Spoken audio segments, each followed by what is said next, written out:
What is up, my friends? You are very welcome along to Friday night's late night agenda. Your weekend has officially started.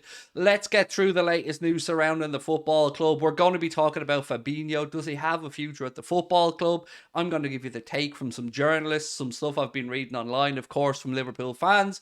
We'll touch on Jurgen Klopp's press conference, but all roads lead to tomorrow night's game at Selhurst Park against Crystal Palace. It's an 8 p.m. kickoff. I love a Saturday 8 p.m. kickoff. Don't know about you guys, but I'm really looking forward to it. And of course, if you would like to join us for a watch along of the game, you know what to do.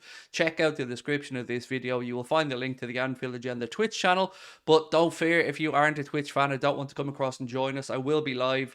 Well, I won't be live, but I'll be on here doing match reactions, player ratings, and stuff like that after the game as well. So if you can catch us on there, I certainly hope you come back and catch us on here. So look, you know the drill. I'm going to give you my thoughts on Fabinho, the situation. I want to know your thoughts in the comment section. If you haven't already dropped a like on the video, please do.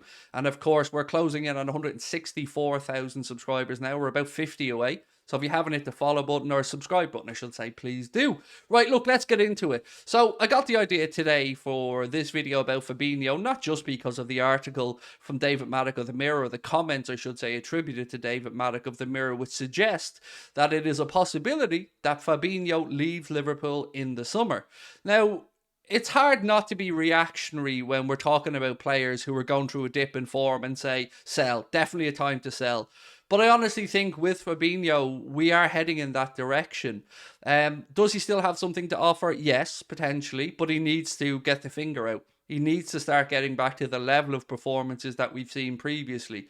Now, I know that there was a Liverpool account today on social media on Twitter that said this very thing, and then it was quote tweeted, I believe, by Fabinho Tavares, Mrs. Rebecca. That tweet has since been taken down. The tweet was a kind of like, oh, this again kind of thing. But look, I think there is probably some truth to this. If we look at the area of the pitch that Liverpool are needing to restore or needing to rejuvenate, it is midfield. Jurgen Klopp today in his press conference spoke about the process. He spoke about, needing to know how many people are going to be going before they fully understand how many they're going to look to bring in and all these kind of things. But right now, we're at a time in Jurgen Klopp's tenure of the football club where I think his ruthless streak needs to start showing. So we're aware that James Milner, Alex Oxlade-Chamberlain, Adrian and a few others are probably going to leave the club because of the contract situation. But what we haven't really discussed much is the players who maybe Liverpool could look to cash in on. Now, if I mentioned selling Fabinho 18 months ago, you're all going to be rightly in my comments telling me I'm an idiot and telling me that this is absolutely delusional and it shouldn't happen. And I would have agreed with you.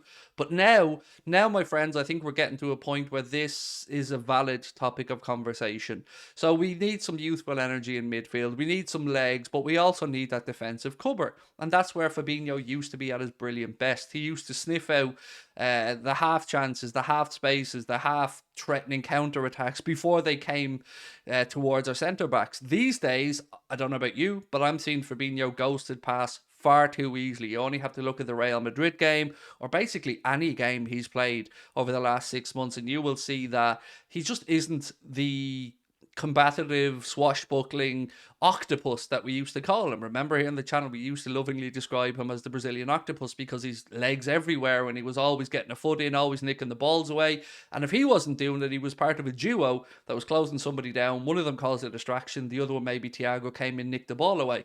So I'm not trying to lay the blame of Liverpool's midfield capitulation on Fabinho's shoulders. Far from it. But he is a player who has, in my opinion, fallen off a lot this season. Now, this could be a blip in form. This could be something personal. This could be anything. These are human beings at the end of the day as well. So, but we do have to be ruthless. And I think right now, with the situation we're in, needing to bring in 3 central midfielders, I think three's fair. One of them obviously going to be Jude Bellingham if things go to plan. But then we need a couple more. And we also know that John W. Henry and Liverpool aren't up for sale at the moment. So, well, maybe John W. Henry is, but he's not putting Liverpool up for sale. So there's potential investment to come in there. But either way, pushing all of that aside, if an offer came in the summer for 29, heading for 30-year-old Fabinho, what would it take for you to consider selling? Personally, for myself, I think 30 million upwards is a number that I'd be comfortable with. We do have to take into account his age. We do have to take into account that, we're seeing a decline in his performances, and I'm sure any potential suitors would also be noticing that decline. So maybe a move to Italy or a slower pace league could suit Fabinho. But I think around 30 million would be the number I'd be comfortable with. But then again, I'm looking forward to seeing what you guys think in the comment section on that one.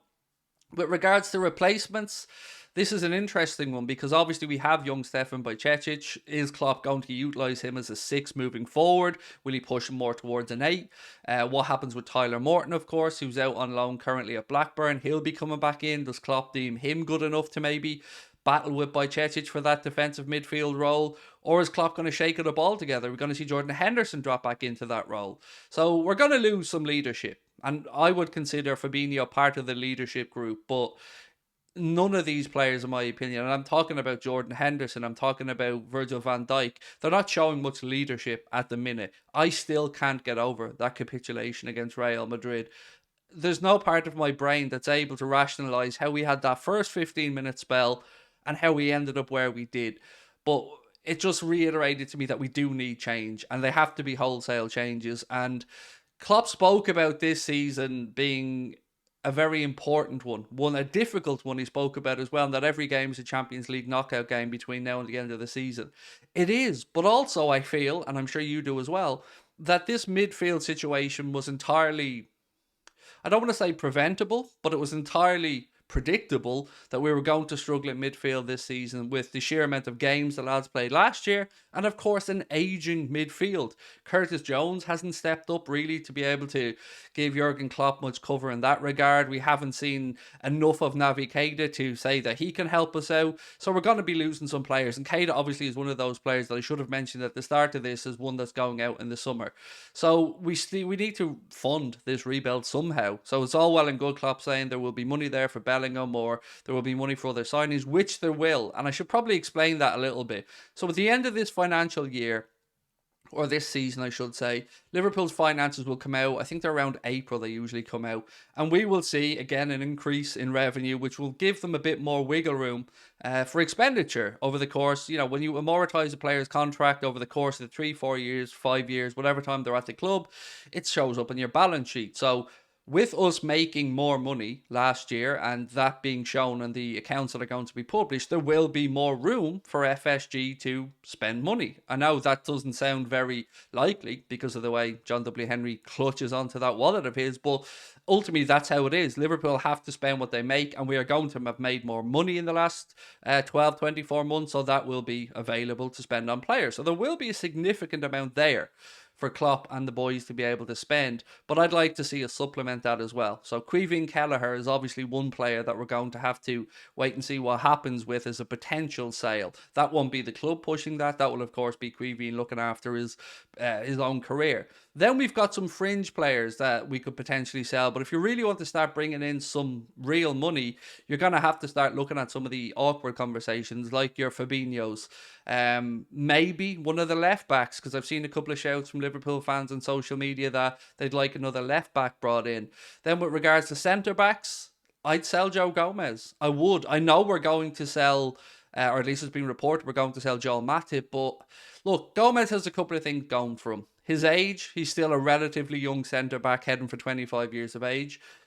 He's homegrown, which of course we can't rule out as well. And we have protected his value by giving him a new deal. But there's nothing in me that thinks that we're going to be able to rely on him. It's been unlucky with injuries for Joe. No player wants to get injured. So he's another one that I'd consider cashing in on. But I want to know what you guys think. So on Fabinho, would you sell him? How much do you think we should ask for him? And where do you think he's likely to go? Or maybe you disagree completely and you think this is just a blip and Fabinho needs to be shown a little bit of time, a little bit of good grace. I'm running out of good grades for a lot of people, to be honest, because there's been a lot of letdowns this season, a lot of players not putting in the levels we know they're capable of. And as I keep saying, I want Klopp to be ruthless because all the best managers have that streak in them, and he's going to need to be. He can't just keep showing support to player week after week after week. It's okay, I guess, during the season, but at the end of the season, if they still haven't delivered, if they still haven't got back to the levels they were, the manager has to act. And as tough as it is, this is a ruthless business. So it's over to you now, my friends. Let me know your thoughts in the comment section. I look forward to catching up with you guys tomorrow after the Crystal Palace game. Don't forget to hit that subscribe button. Have yourselves a wonderful weekend. Much love.